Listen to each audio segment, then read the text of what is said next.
easy now.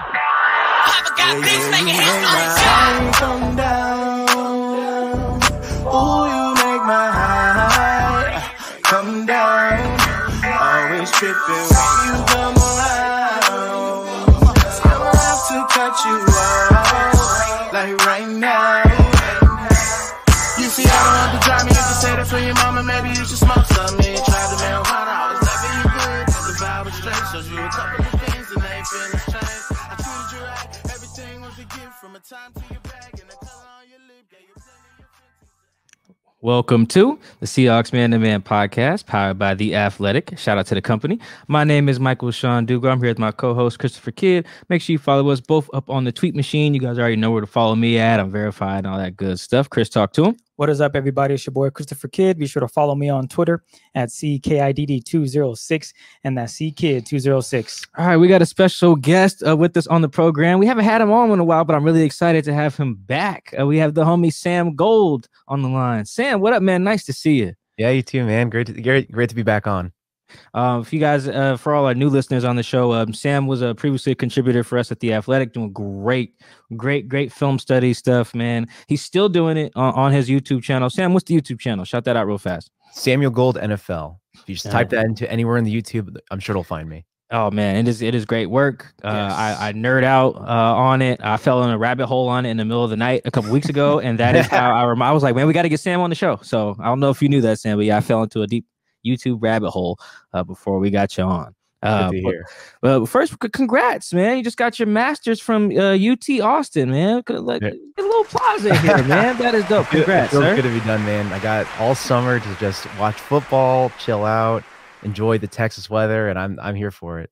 Nice, man. What made you want to go and get your master's? For me, it's a career change. I was in oil and gas before, and so now I'm trying to get back into the tech side. So I got a job here in Austin, all in tech, and I'm happy to be out of oil and gas, basically. Nice, man. That's what's up, man. Glad we got to shout that out on the show. Let's dive into some football, man. You ready? Yeah, let's do it. I know you've probably been busy getting your masters and stuff, but there's been a lot of talk about the Seahawks this offseason. I don't know how much of that you caught. I want to start with a blanket question, though. Let's say your new job out of UT Austin is I make you the offensive coordinator of the Seahawks. Congratulations. It pays well. How would you best design an offense around Russell Wilson? Ooh, man, great question.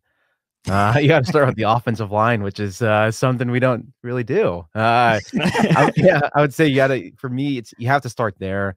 I'm going to run a lot of play action. I'm going to run a lot of bootlegs. For me, it comes down to mixing his rushing ability and threat of rushing ability with the pass game. So a ton of run pass options. I would do a ton of play action rollouts. Basically anything to get him on the move, kind of outside the pocket. And then on top of that, you have to be able to do some of the deep pocket drop work just because he's good at it. But you have to have time. You have to be able to protect him. You have to allow him to step up. So you have to shore up the inside of the offensive line. I liked what they did with Gabe Jackson, for instance. I think that's going to help out a lot. That would be the start of what I would do. And then I would also mix in a little bit of the quick game, more of the over the middle stuff with tight ends and slants and stuff like that. I think he sees those all right. The question is, can he see the other stuff? And I have my doubts, but here we are. Well, that's actually a good response. If you're Russell Wilson, it's like, hey, get him in O-line. There you go. That's what every quarterback wants. We'll see if Shane Waldron, their new OC, mixes all that in. But you did a great film study on him. You did two-part, pretty much, on Shane Waldron. How much of what the Rams do can he bring to Seattle? See, I think we're going to see a lot of similarities, and I've been reading around, with like Matty Brown. I've been reading around with all these other writers, and I feel like a lot of them kind of have their doubts on how much he'll actually bring to the Seahawks. But I actually think there's a direct reason why he was chosen. For me, it comes down to how much he's going to pair the play action passing game to the outside zone stretch game. I feel like that's going to become a fundamental part of this offense. Last year, for instance, the Rams actually kind of stepped away a little bit from the outside zone stretch game. They actually ran a lot more gap. And that's just basically because the running backs, Cam Akers, for example, he's a really good gap running back. Whereas Todd Gurley, they ran like 98% of the runs were zone. Last year it was like only 60%. So you can tell that they, as a scheme, adapted to the running back. And for me, I look at Chris Carson, I think he's a pretty good zone running back. And then he could also hit on the gap plays like duo, like I described in the video. I see a lot of similarities. I see a lot of the jet sweeps. I see a lot of the flies. I see a lot of the sifting tight end that goes across the block to the opposite side. I see the outside zone stretch game out of single back becoming a fundamental part of the game. And then also I'm hoping they run pass options, and that's something that they didn't really do a ton of last year. Under Shane Waldron, they actually ran not as many as I expected to see. But also, maybe it's one of those things where they saw Jared Goff and they're like, I don't want to run it with him, but maybe with Russell Wilson they will. Yeah, I can imagine that any offensive coordinator sees a lot of things and like, it's Jared Goff. Let's not. Yeah, it's Jared Goff. Let's make it as simple as possible. What are some specific ways that Shane can maybe make up for where areas where Shoddy was lacking specifically? Yeah, it's a great question. For me, it came down to the predictability of play calling. What happened last year, at least from my perspective, was that as we got down the stretch, we saw a lot of the same formation and same play styles and the same lineups on pretty much 30 to 40% of the plays. It was shotgun 3x1 sets where he had maybe DK Metcalf on the outside. He ran, the classic 4 routes, the slant, the fade, the hitch, and maybe like a bubble screen on the outside. Whereas you then had on the other 3x1 side, you saw a lot more crossing routes. You saw some drive concepts where basically you have 2 receivers going across the middle. And it became pretty predictable once you saw them align in those formations. And what bothered me was that when teams saw those, they just played cover 6. They played a ton of cover 6. They started playing more cover 2 with the 2 high safety looks, and they could shut that down because basically they can say, all right, if we can double DK, we take away the threat of a deep ball on that side. And then all we have to do is play a linebacker on the inside of Tyler and then a safety over top. And that makes that throw even harder because Russell Wilson started holding back on those throws and hesitating on those. And who else are you going to throw it to at that point? You know, is it David Moore? Is it Freddie Swain? You know, like who is the other threat that other teams have? Who's that third guy that they can look for, especially in a predictable style offense like that? I think what we'll see from Shane Waldron is we're going to see a lot more single back. We're going to see a lot more tight alignments. We're going to see a lot of the stuff that Kyle Shanahan and Sean McVay, they tore the Seahawks apart for the last, 3-5 years, respectively, or how many years they've been coaching. And I think we're going to see a lot more of it from them. And I think that's pretty clutch because I think that alone will create those openings. It'll create those one-on-one opportunities. It's going to allow Tyler, it's going to allow DK to attack more the linebackers and get those matchup advantages that we just didn't see under Brian Schottenheimer throughout the year, because he went back to his old reliables, the shotgun 3x1 looks that worked at the beginning of the year because DK can win one-on-one, and Tyler can win one-on-one, and he was hoping for those matchups. But once you take away those 2 guys, who else are you going to throw it to? A tight end? Like our tight ends were horrible last year. And so it was just a big problem where he became too predictable, and I think Shane Waldron will fix that. Talking about cover 6 and cover 4 and the 2 high looks, the Rams they didn't only run a lot of that stuff. They were really good at it. And that's something you pointed out in breaking down the wild card game. Like, they had the best defensive lineman in the league. They had the best cover corner in the league. It's cheating. It's a little unfair. How much do you think, and this is something we talked about with Ben Baldwin, shout out to Ben earlier in the offseason. How much do you think sequencing played in to the Seahawks downfall in the second half of the season and playing the best defense in the league 3 times in 3 months? I mean, yeah, it obviously impacted, and you're not going to be able to stop Aaron Donald with, Ethan Posick. You're not going to be able to stop him with one dude, and that's as much as Ethan Posick was better this year, he's not beating Aaron Donald, and even so, it's even their average defensive line is just superior to what the Seahawks played out there last year, just because of injuries, because of all the moving parts, and I agree with Ben that schedule definitely impacted it. But at the same point, and once you play a team enough times and at 3 times, you can predict an offense because you're used to it.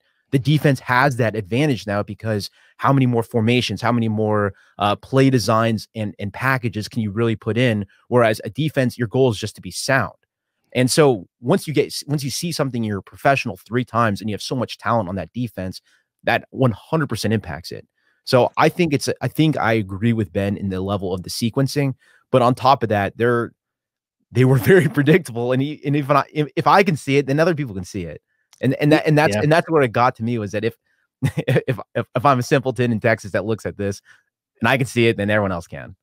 You know, Pete Carroll, to my knowledge, was very, very adamant about getting Chris Carson back. Like, in terms of free agent priority, that was probably atop his list in terms of how I understand the situation.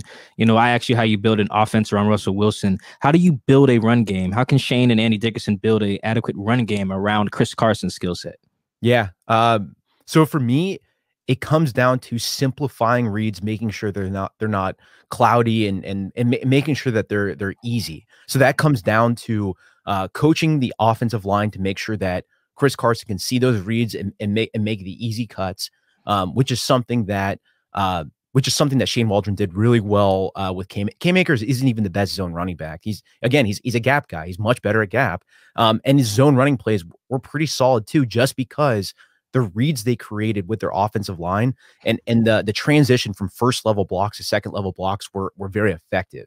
And if you can get down to that basics, and that's what it takes for a zone stretch running team, if you can get down to that simplicity, the technique on the basics, you can do really well. So for me, if I'm gonna look at Chris Carson, and I love Chris Carson, I think he's super underrated. And that contract they got him on, it was so cheap that I was honestly shocked. Maybe it's the injuries. Maybe the league's finally catching up to the idea that running backs may or may not matter. We don't really know. I think it's interesting because I think it comes down to fixing those reads, making it simpler for him, but also the sequencing of it. The Seahawks run game last year was actually very, very similar to what the Rams had last year in terms of the play calling. They ran a lot of similar plays, but the sequencing was never exactly right. It would be like, you're going to throw 2 deep passes, and you're going to run an outside stretch zone run, and it doesn't really play into the game. And I think this is where someone like me, who studies more film, versus someone like Ben, where you can't really see it in statistics in that level where it doesn't correlate as well. And there is an argument that like, for example, setting up the run doesn't help play action. It doesn't help set up the pass later on. And I think that's a very reasonable take. Mm-hmm. But the thing that I come down to is that there is flow with linebackers, especially when you're hitting zone stretch running plays. And I think there is a level of truth there. I just think that the effectiveness gets cloudy when it comes to the actual data points. I don't know if you can definitively say one way or another, but I think that alone should also help. Even if it's just a little bit, I think it'll help. Let's talk some. Well, I don't want to talk about the NFL draft per se, because the Seahawks only had 3 picks, which is not a lot. Their fewest picks ever. But I do want to talk about, where did you see receiver ranking on their needs list? Was that something of high priority, or something you thought they could have? Hey, we need offense. The Seahawks need offensive line. Where did you stand with that? Yeah, I'll be honest. I was shocked to see D'Wayne Eskridge. I was straight up. I did not expect him to get called there, and I didn't expect them to take a 3rd receiver with their number 1 pick, or whatever you want to call it, their 2nd round pick in that draft. With that being said, though, I get it. I get why they liked him. He's a very good fit for the offense. The rumor is the Rams really liked him too, and they would probably do the same exact thing the Seahawks are going to use him for. And I guarantee Shane Waldron was like on the phone yelling for him and wanted him just because his skill set lends perfectly to that new scheme. I mean, he's going to be running a lot of those sweep plays that we always see Robert Woods running. He's going to be running a lot of those slants, a lot of those deep, a lot of those over routes that we see Cooper Kupp and them running. I think if D'Wayne fell into a different team other than like a Rams or a Seahawks in this type of scheme, I don't think he would do as well. I think this is a great place for him. I don't know if he's ever going to be a 1,000, 1,200 yard receiver. I don't know that, but I do know that I think he can be an amazing 3rd receiver behind DK and Tyler. And maybe if Tyler in 3 years he's not with the Seahawks anymore, then Eskridge can then take over and take over that position. But in terms of pure skill set, he's such a good player with the ball in his hands, and he has the speed to go deep. I'm a little bit hesitant on his short area quickness in terms of how he drops his hips to turn. I felt like there was a little bit of stiffness there. And when you look at like hitch routes, when you look at dig routes and stuff like that, However, I think the way the scheme is structured with the over routes and how and in their terms, they actually call it dragon. Dragon's a very popular it's called the dragon route, where it kind of looks like where it goes up like this, comes across the linebackers, and then keeps going up like that. That's a very common play in like a Shanahan or a McVay offense, or a common route design. And so I can see that kind of stair stepping work really well for him, because he can find space, he can do all that. To answer your original question, I was not expecting it. I didn't want it. I thought I saw Creed Humphrey right there, and I wanted Creed Humphrey. And that's what I said in my video, and people got angry at me.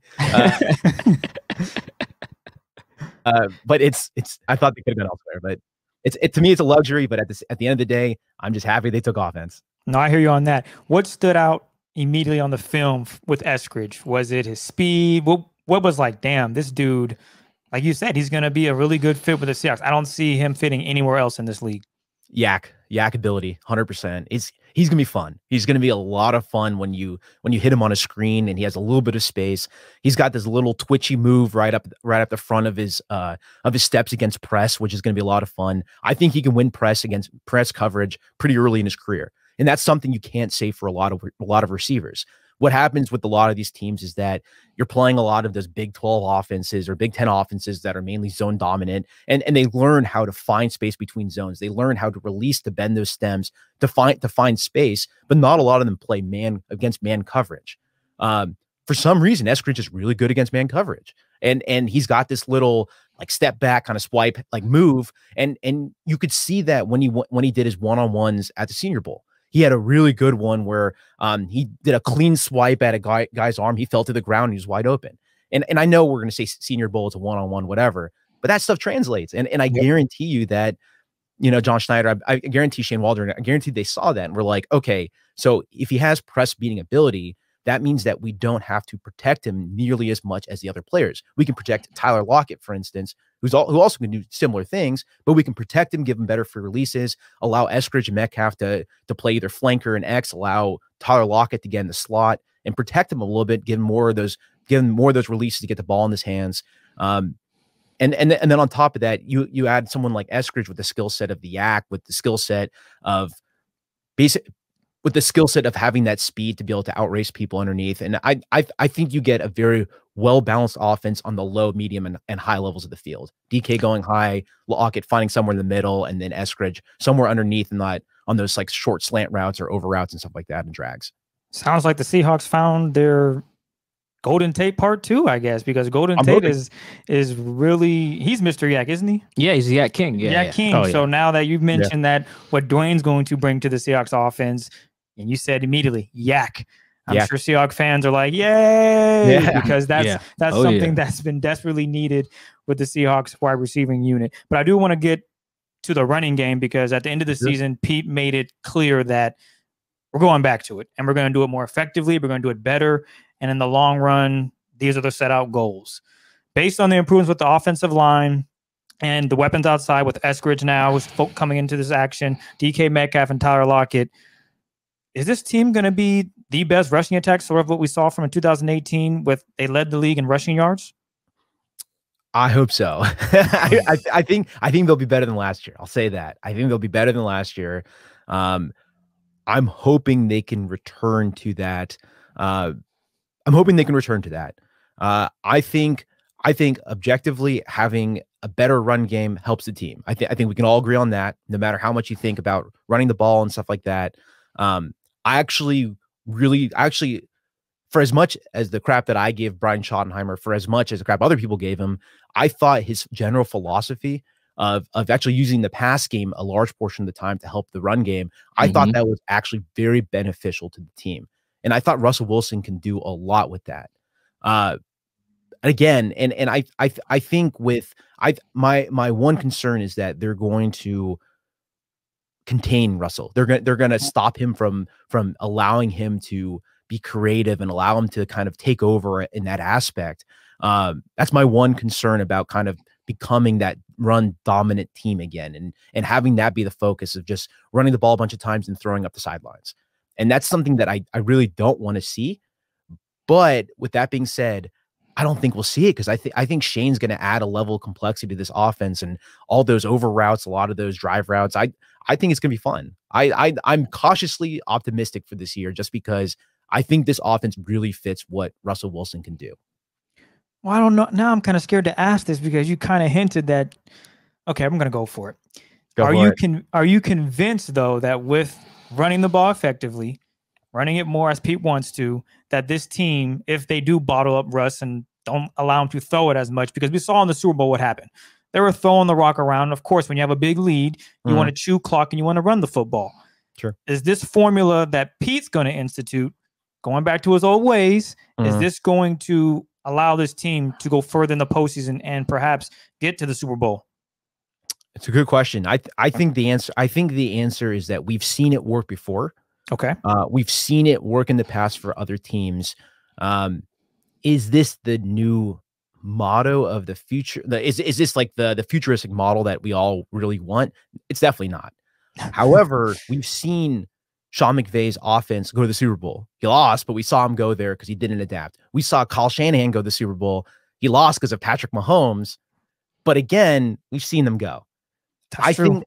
Think, and like, sure, they have much better defenses. So we don't need to talk about that right now. But I think the key point is that it's not this one philosophy or another that will stop them from winning the Super Bowl. I think for me, it comes down to just them clicking at the right time. The Super Bowl is a crapshoot, right? Like you have to win a lot of one-shot opportunities.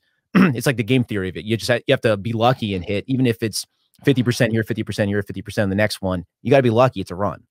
I think they have the cards to do it if everyone remains healthy, if they click as well as what I think they should be able to do. I think they can do it. The question comes down is, can the defense make up for the offense after what happened, and all the rest, Yeah. So something I'm thinking about now with offense, as I hear you kind of break it down and think about some of the stuff you've broken down on the YouTube channel, is there a significant difference in offensive philosophy when you're someone like Pete wanting to use the run to set up the pass, or you're someone like Shadi using the pass to kind of set up the run? Like, how different are those in terms of philosophy?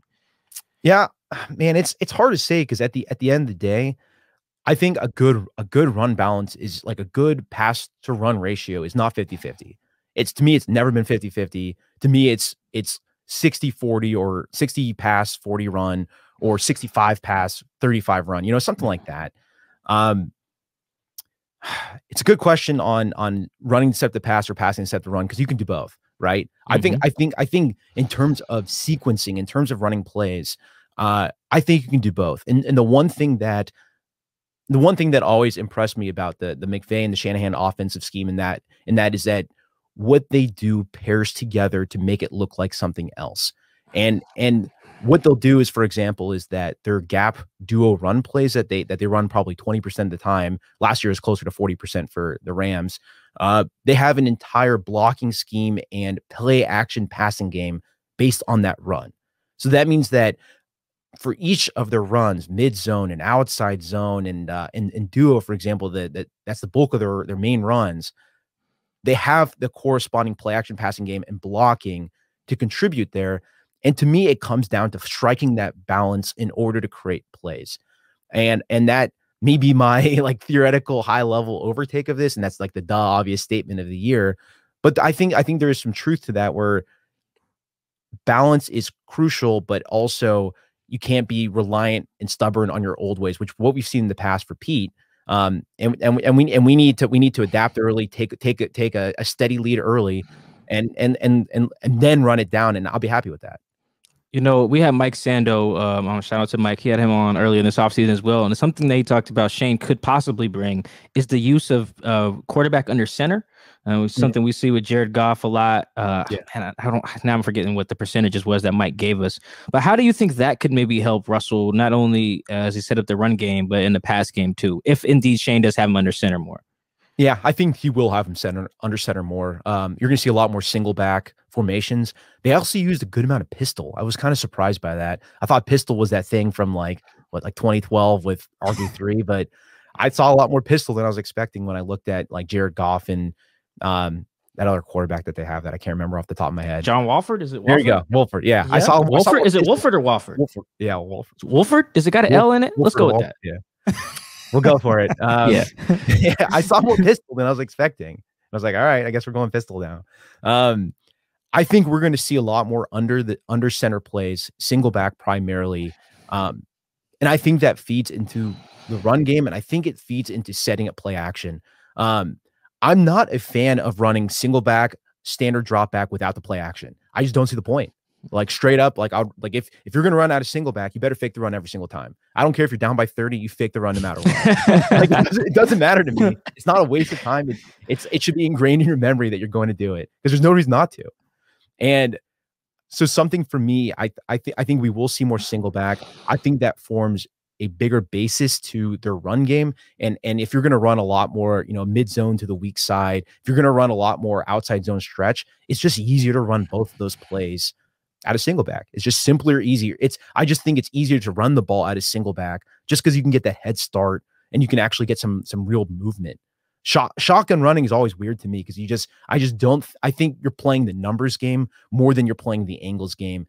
And maybe that's my simple analysis on that. But for me, it comes down to, you use that to set up to basically create the same looks that you're going to create for play action. And again, we don't need to get into the Ben Baldwin debate on that, but that's essentially what they're trying to do. And I think from a film perspective, I think it does show up a little bit. It's just hard to tell if it shows up in the grand scheme, right? Let's flip to the defensive side of the ball. And this cornerback room, man, they lose Shaquille Griffin. They lose Quentin Dunbar.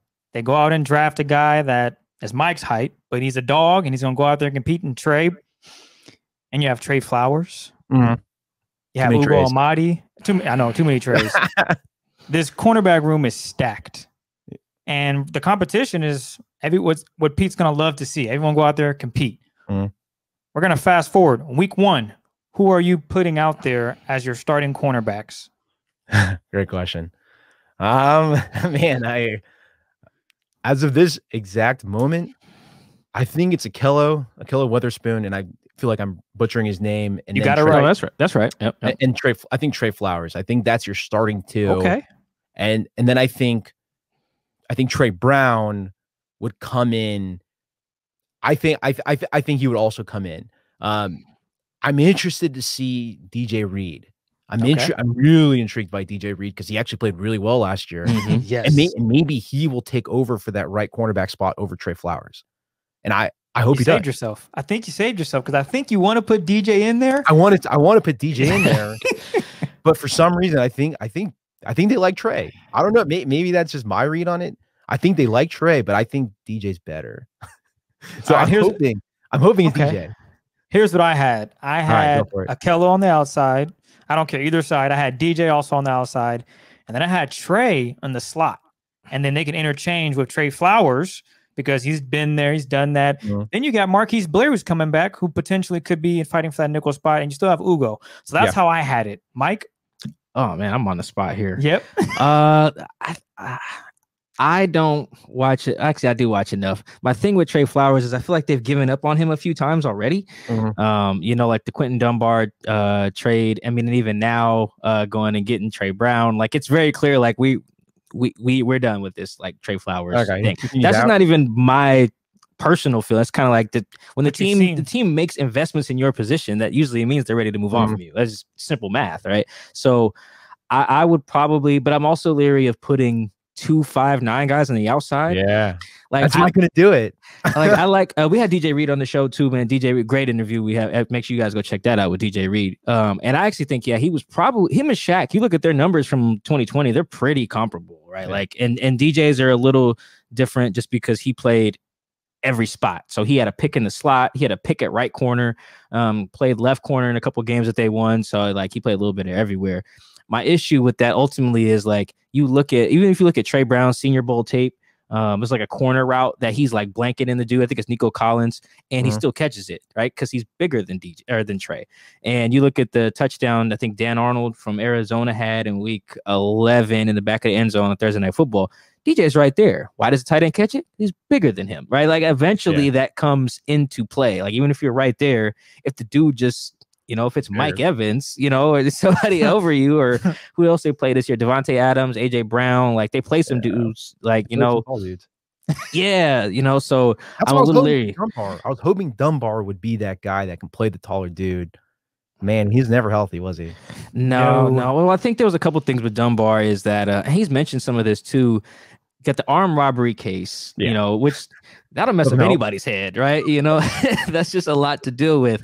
Us dealing with a gun case in Florida, so that messed him up. I think it messed up his conditioning as well. He just wasn't right. And when your conditioning is not right, you're susceptible to injury, whether you come in overweight or underweight or whatever, right? You're just not how you physically need to be. Didn't get any preseason games, was behind in the playbook. It was just a whole bunch of just issues. He was out there on a bad knee, and they still put him out there on a bad knee over Trey Flowers. That's another example of something that makes me think their investment in him is done. And Trey, that is Flowers. You're right. There's too many Treys. It's okay. On the team. Yeah. So like I'm with you. I like the idea of at least having one big dude out there. So I'd probably have Akello then? Akello on the left. Especially because how he played at the end of the year. Like when I saw him live week 16, just kind of getting physical with DK. Yes. I was like, okay, that boom, right there. That is what we need from that guy. And then I got to have DJ out there on the right. He's just really good. I mean, if you watch the Washington game, I know it's against Dwayne Haskins and, you know, he's not great, but he made some plays there that just kind of just really instinctual plays that don't matter about your, like the pick he had, right, where he he passes off and then he sees I think it's a cross coming and he just jumps it, picks it. He had a play against Terry McLaurin on the goal line. Terry, who's another dude who's bigger than him and made the play. So I like so I'd probably have Akello, DJ on the outside, and then I'd probably go Marquise Blair. We're different. I think Marquise will play inside. I like more slot. Yeah, that's what I'm saying in the slot. Yeah, like he did week 1 against Atlanta. Gonna play? Is Amadi? Is he going to play at all? It's going to be tough, man. He has the benefit of experience, which is important. He's played a lot more snaps than Marquise played. He started and finished one game as a slot guy, like one, and he's been on the team for 2 years. Like that's an issue. But like the Atlanta game. I watched the Atlanta game against the Seahawks and Falcons week 1. I've watched it a ton for some reason. I don't know why. And then recently I was just watching your film study on Jamal, so I want to kind of get into him a little bit. How much do you think with Jamal is everything he did in that game, like projecting, is that enough to justify the trade? Because I feel like he did a little bit of everything in all 3 levels, covering Julio, getting tackled for loss, getting sacks. Like that was kind of like this is why they traded for Jamal game. You know what I mean? Yeah, I definitely people have brought that video up after all those dropped interceptions and incomplete and completed passes on him, and I definitely shot early on that one. But I think if he played like that for the rest of the year and he was that consistent, then the answer is definitely yes. Like without a doubt, I would have no problem saying that trade was 100% worth it. The problem was that he did not play that great, right, throughout a large portion. Like he broke the record in sacks. Great, like that's awesome for like a DB. That's great, or safety or whatever it is. And so I think as of this moment, I would rather have the picks. But the thing is that he clearly has shown the upside to make that trade worth it. He's got to play a lot better this year. If he plays really well this year, like, you know, like an upper level or close to elite player, then I think the trade will be relatively even. But yeah, I mean, not having those picks definitely hurt. And the fact that he didn't play the greatest throughout most of the season, I think that hurt too. So, and it's hard for me to say it was worth it because like on paper, and if you're playing Madden, yeah, it's worth it. But like what he did on the field, it's not as much worth it, you know. The Atlanta game, and I was there. I was in Atlanta for that game actually because we were still kind of figuring out how we were going to do travel for the year. And I was like, because I was a little skeptical too of the trade when it happened. I'm like, that's a lot for a safety of any caliber. I mean, because I'm old enough to remember when they couldn't get a first for Earl Thomas, right? Like he was still good. So I'm like, give up 2 for someone who doesn't, you know, do pass coverage as well as someone like Earl. So I was a little like, okay, we'll see. Then we didn't get any preseason games, and then his first game, he could do everything.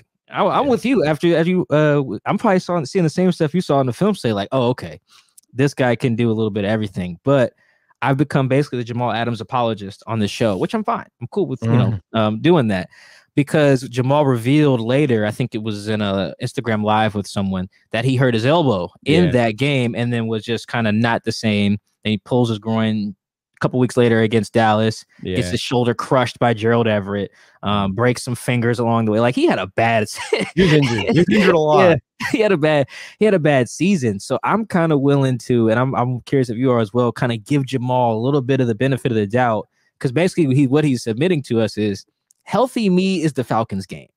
And if healthy Jamal is what we get like that week 1, the rest of a 17-game season, I'm with you. I think that trade is worth it. Yeah, especially for this defense and the how multiple he is and how much his role can be so adapting. And that's something that the Seahawks just don't have a lot of. It's something that when he's healthy and he's playing on, like he's firing on all cylinders and he can, I think he's very underrated in coverage when he's healthy. I think he's very good as a pass rusher, even when he's not healthy. Like, I think he's good against the run, even when he's not healthy. Like, I think he's still fine. It's just, I think there's a level of physical, hands and physical ability that you lose when you have the elbow injury, when you have the finger injury, and he dropped a couple picks because how do you catch something when you have two, your hands are broken? Yeah, your broken fingers, right? Yeah, it's hard to catch, and that sucks. But he also missed a lot of tackles too, and which was like, that's just not him. He, according to PFF, he missed 14.9% of his tackles last year. Ooh. And the season before with the Jets, that number was 5.4. Literally tripled the number of tackles he missed, and that's just not him. So I think it's, I agree with you. I'm going to give him the benefit of the doubt, but I've done that a lot and I've been burned a lot. Well, so actually, I didn't check the timestamp on it. When did you put the film study of Jamal out? Was it before they played the Patriots the next week, or no? It was like 2 days, 3 days after the Falcons game, and I was like, I was like through the moon. I was like, let's go. Well, that's because then the Falcons game on Sunday night, or excuse me, the Patriots game on Sunday night, Cam and Julian Edelman turned into just Jay Rice. yeah. And that's when the comments started happening. Like, oh, great video, Sam. I was like, damn it. Yeah, no, the timing was. I'm thinking about that. Like, the timing was really bad because Quandre got hurt like 9 plays into the Patriots game. Yeah, and they put in Delano Hill, and Julian Edelman had like the best game of his regular season life.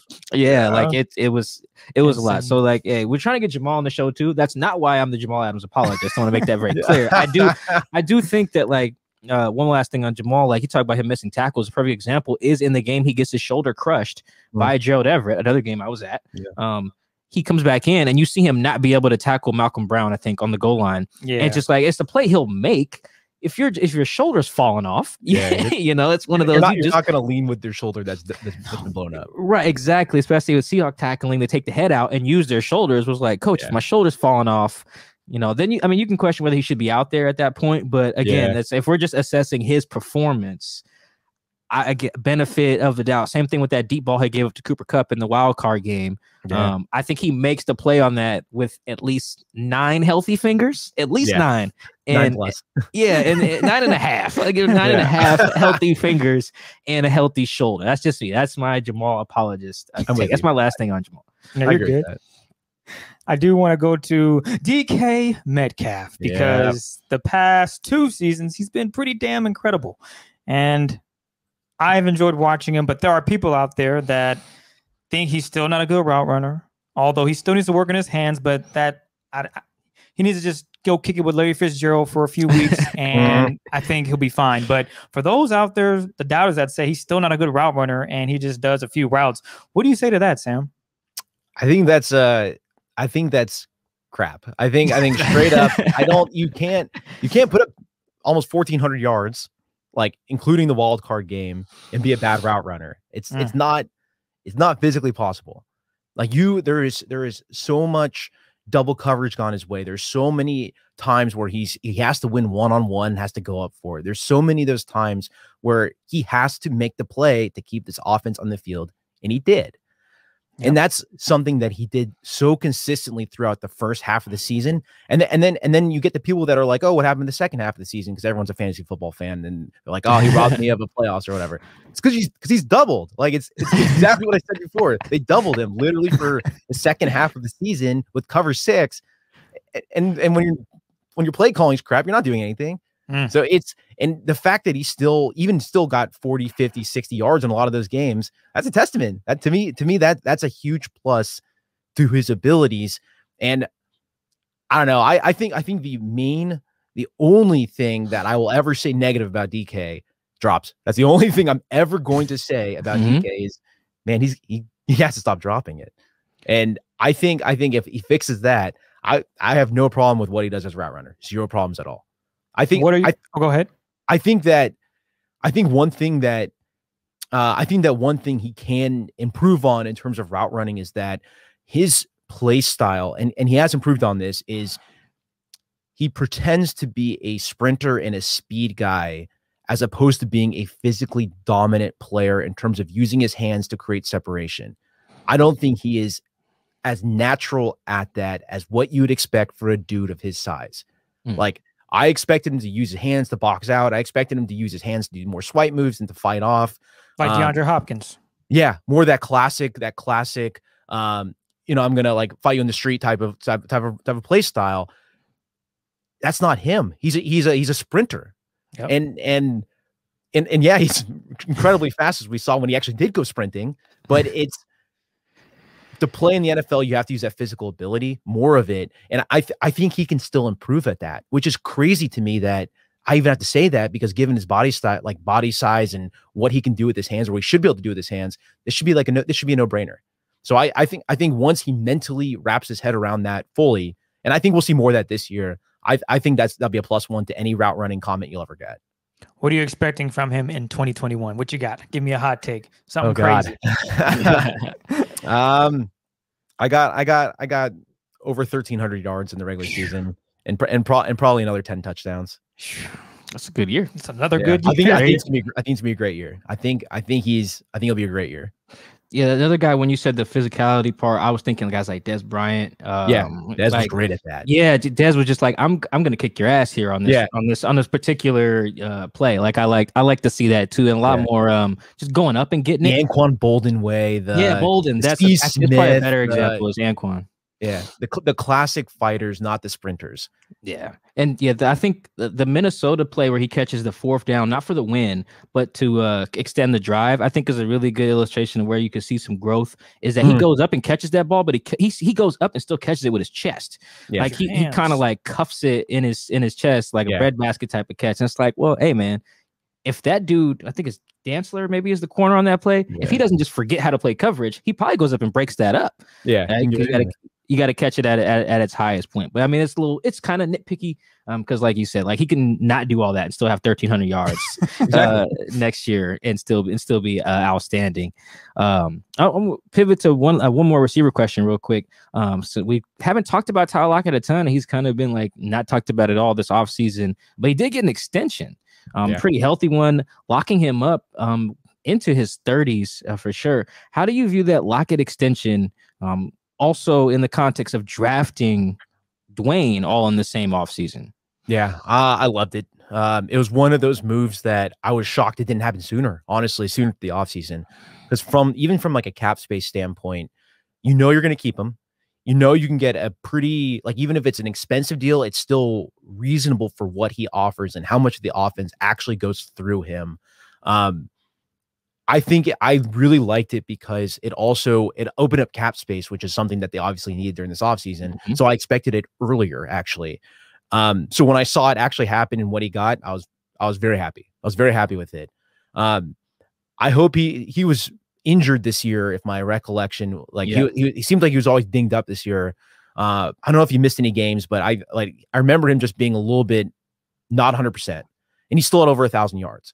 So he's one of those guys that, like, I will defend because he consistently does exactly what this offense needs and wants. And even with Eskridge, I think that frees up Lockett. Actually, I think it frees him up to do more of those over routes. I think it frees him up to do more of the slot fades that he's been classically good at. I think it opens him up and will give him more one-on-one opportunities. And so even if Eskridge does take some of the targets, to me, it's always a positive, because I think Lockett will break more plays, will break bigger plays, which is something that I think we'll see more of this year. All right, I like that. Sam, we'll get you out of here on this, man. Handicap the NFC West for us, the strongest division in football. Just a quick rundown of some of the additions here. The Cardinals added J.J. Watt. Who they added A.J. Green. Probably about to add Julio. Oh, now. don't speak that into existence. They're gonna be mad at us. I was gonna say they're gonna add Julio. I know they're just trying to get the whole 2011 NFL draft, which is, I mean, I can't blame them. It's probably one of the best of all time. If you guys go back and look at the first round of the draft. Don't even include Richard Sherman. Just look at the first round. It's like probably like 6 Hall of Famers in the first round of that draft. It's pretty crazy. And yes, I'm including Cam Newton in that, although he probably won't make it.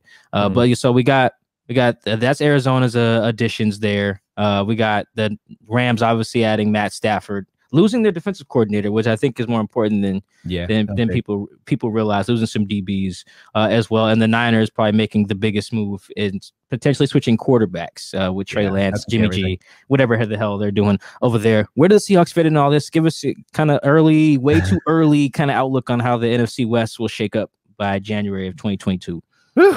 All right. It's 17 games, right? I always have to it's weird, man. It's I predicted like 12-5, and I was like, what the hell? That's weird. I think we're gonna see some switcheroo happening. I think the Cardinals will be, I think they're gonna win 7 games. I got them at 7 games, somewhere around that. I think they'll be in last place. Okay. Damn. And this is based on no science. This is just based on my crystal ball gazing. I think they're overrated, and I think they're overrated. So I think I have them at 7 wins. I think we see Rams in second to last or third place. Okay. Wow. I think they won 10 games this year. I think they win 8 games this year. So I think they'll go 8-9. I think the defensive coordinator leaving is big. I think Shane Waldron leaving is actually underratedly big. I think Andy Dickerson leaving is underrated big. I see them regressing. I think they'll go 8-9. So I got Cardinals in 4th at 7 wins, Rams 8 wins in 3rd place. I'm then gonna go Seahawks in 2nd place. Okay. I think they do 10-7, and it's not because I think they're bad or they're a worse team or anything like that.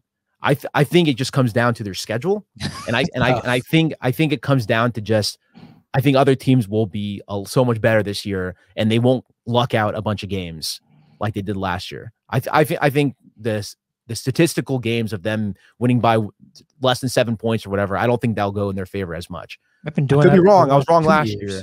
I got them at 10 wins, maybe 11, but somewhere between 10 and 11. And then I think the 49ers are back. I think they're going to win 11 or 12. And I hate to say it, but I really liked what they did in the draft. I like Trey Lance a lot. I hate that so much, but they're going to be good. I think they're going to be good. No, that's a good, I mean, no injuries too.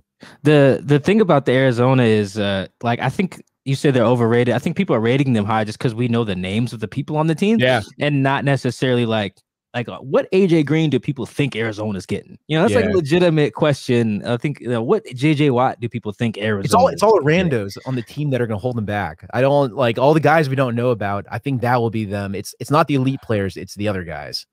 And then with the Rams, I'm with you on the court. Losing the people in the coaches, I think is a real big deal. I don't know how much it'll affect the wins and losses per se, but it's hard to be high on Shane Waldron and not think he's a big loss. You know what I mean? It's the same thing with Brandon Staley, who was probably the best coordinator in the NFL on the other side of the ball in 2020. No, so I'm with you. I don't know what the Niners are doing with their quarterback situation. That's kind of where I can't pick them to win the division. But damn, Shanahan's just so damn smart. Yeah, I just feel like he'll figure it out. The Rams have Matt Stafford now, and it's that alone could be 12 wins. And I don't know, so it's obviously it's crystal ball season right now, so who knows? Yeah, no, everyone's just making projections, man. Just let you know we recorded that. So if the Cardinals win 13 games, Along with No, my I- Jamal Adams transforms the Seahawks off defense. Yeah, it's gonna be No, great. I'm with you. We're together on the Jamal. Like I'm with. I think that's just going to be such a strong move, man. You look. I was making this point to somebody else. I was on the radio last week. You look at the other teams in division. Look at their best players, and look at where they were drafted.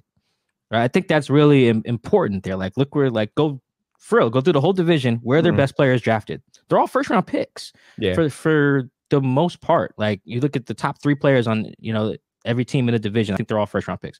Like that matters, right? And they're high first round picks with the exception of D-Hop, right? And who they traded for. I think he was like pick 27.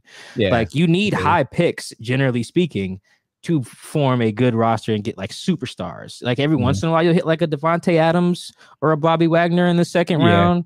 But for the most part, you need to at least suck enough to get in the top 12. You have to be bad to get a good player. Yeah, Aaron Donald was with the 13th pick, I think. So you need to suck at some point to get up. It's for real. Like John Snyder made this point on the radio too. He's like, we haven't sucked to get up there. That's why we've had to trade for guys who usually get taken up there. Whether I agree with what they give up to get those guys, I do see where John's coming from. And it's like, look, we will never be bad enough to get Jamal Adams. What Mike Tomlin told Chase Young, he's like, I don't ever want to lose as many games to get you. Like you're good, but I don't ever want to suck as much to get the second pick. And he's right. Pittsburgh doesn't suck that much either. They usually aren't picking down there. So I think that which is why I find it really hard to blame them for trading for Jamal Adams, because it's you need a blue chip player. You need an elite player on your defense, and you just generally on the team, and it impacts everybody else. It makes everybody else better, which is why I can't blame them, because who are they going to pick anyways with that pick? Like a running back? Like what are we going to do with that pick anyways?